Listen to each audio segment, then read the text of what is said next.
everyone. I'm WABC Chief Meteorologist Lee Goldberg. This is Wake Up Weather on ABC7 NY and For Weather or Not, sponsored by TD Bank.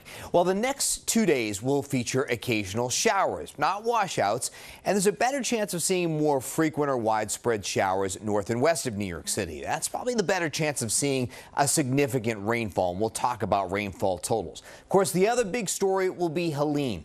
That's a storm that's going to be working its way into the Gulf of Mexico on Wednesday and likely strengthening into hurricane status.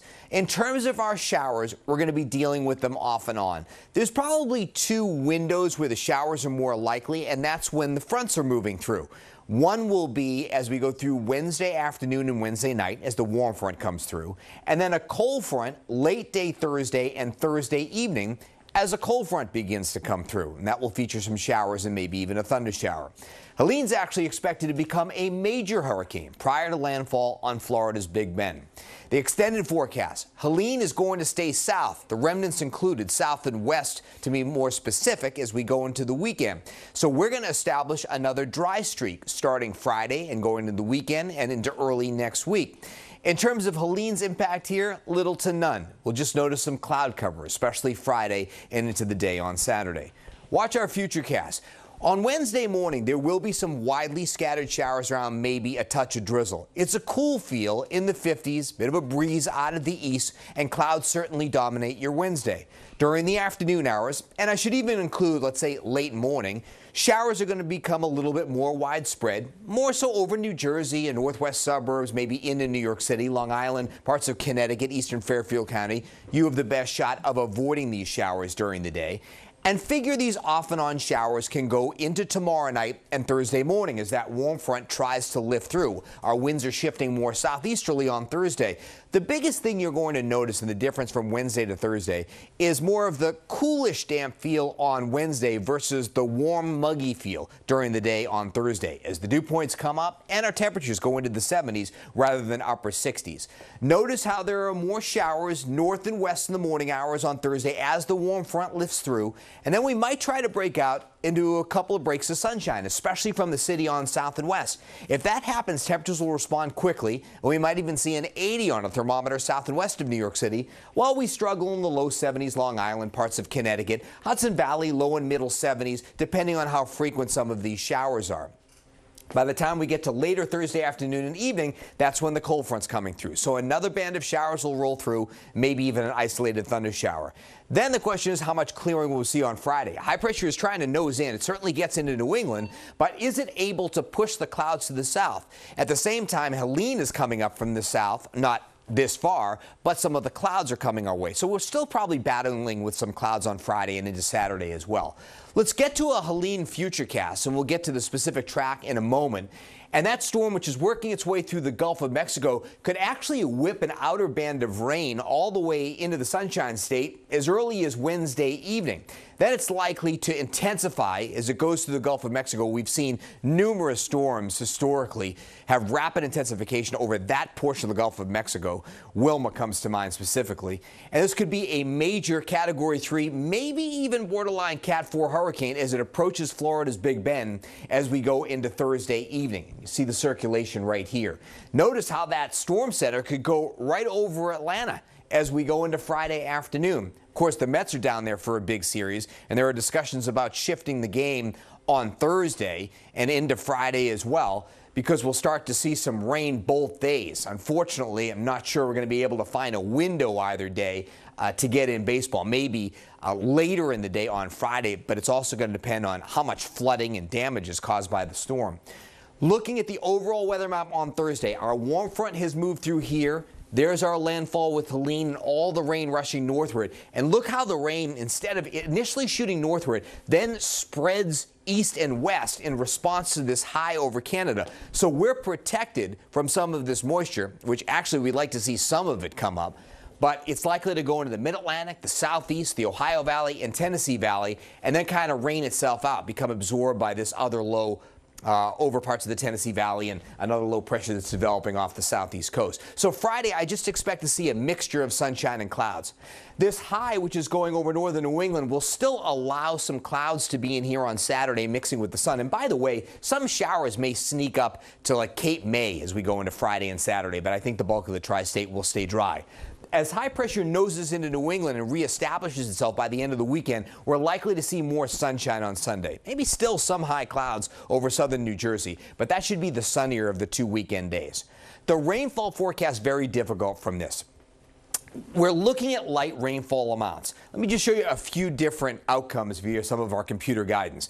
I think the overall theme with this one is right, is that you're seeing lighter amounts from the city on south and east and heavier off to the north, but I think it's underdoing the potential of seeing maybe a third of an inch, half an inch of rainfall in New York City, lighter amounts Long Island and down the shore. I think this one's a little bit more realistic. As you see, again, lighter amounts to the coast, half inch or less, and the opportunity for a half inch to an inch as you go through northern New Jersey and in parts of the Hudson Valley. So our northern and western suburbs are going to do a little bit better. You see why it's such a challenge with our forecast, because when you look at just sort of a sampling of some of our trusted computer models, you go from anything from a few hundredths up to an inch and a half. And the truth lies somewhere in the middle in more of this third or half inch range, with the idea that we could get some higher totals off to the north and west.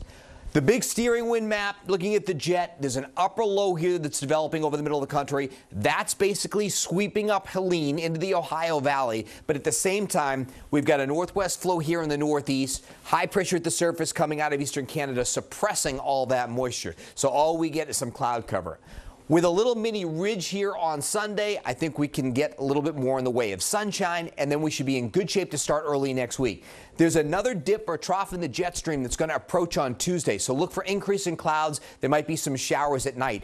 This is a pretty little potent cool shot that comes in midweek next week, so our temperatures may struggle back in the 60s for a couple of days, but after that, it looks like some of this heat out west will start to come our way. So starting on the 4th and into that weekend, we might start to get a little warming, get back into the 70s. That could turn out to be a nice fall weekend on the 5th and the 6th.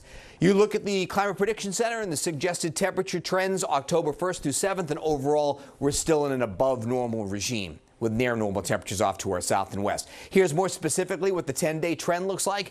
The warmth and humidity coming back this Thursday. Friday looks warm. We take a dip on Saturday. We're kind of seasonable here to above normal Sunday through Tuesday of next week. There's the cool shot in the upper 60s the 2nd through the 4th, and then I think we'll have a warm up beyond that the following weekend. Precipitation trends in the first week of October, slightly above average, which actually we could need that. We do need that. So as we go into our highest rainfall chances, we talked about the second half of Wednesday and Wednesday night, and then another pulse later Thursday and Thursday evening with the cold front. That's our best chances, but just have the umbrella handy Wednesday and Thursday. After that, your rain chances will be little to none as we go through the upcoming weekend.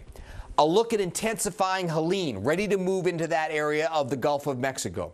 This is a storm that will likely rapidly intensify, gain hurricane status during the day Wednesday, maybe up to a major Cat 3 even by Thursday morning. Could it even push Cat 4 as it approaches the Big Bend sometime Thursday evening, goes right up through Georgia and into the Ohio Valley, weakens to either a tropical depression or then a post-tropical low. And we'll just see all this rain across the Mid-Atlantic and Tennessee Valley not coming in to the northeast. The storm surge is going to be a huge story along with the very heavy rains. We could have 10 to 15 foot surges along the Big Bend. Even in Tampa, a very damaging storm surge of 5 to 8 feet, a possibility there. Rainfall totals along and just to the northwest of this path, we could look for over a half foot of rainfall, maybe some areas getting over a foot of rainfall from this. But again, that's all southeast, mid-Atlantic, and into the Tennessee and Ohio Valley, not here in the northeast. We're watching one other low that's coming off, a tropical wave off the African coast here, but I think that's going to remain an ocean storm. But there is another wave that's a little bit more suspicious come the 4th. Remember, that's when we're having our little cool stretch late next week.